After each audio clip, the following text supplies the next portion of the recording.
पुणे आंतरराष्ट्रीय विमानतळावर महसूल गुप्तचर विभागाने मोठी कारवाई केली।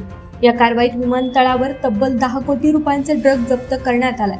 या प्रकरणी सापळा रचून 2 जणांना महसूल गुप्तचर विभागाने अटक केली असून एकाला मुंबईतून ताब्यात घेण्यात आलंय।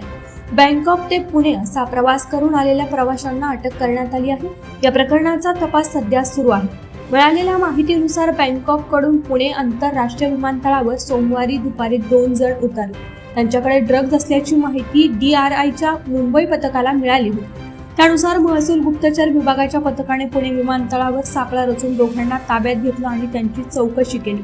चौकशी दरम्यान त्यांच्याकडे असलेल्या सामानाची तपासणी करण्यात आली तेव्हा प्लास्टिकच्या पिशवीत ड्रग्ज आढळून आले। या कारवाईत 10 किलो ड्रग्ज जप्त करण्यात आला असून आंतरराष्ट्रीय बाजारपेठेत जप्त करण्यात आलेल्या ड्रग्जची किंमत 10 कोटी रुपये इतकी आहे।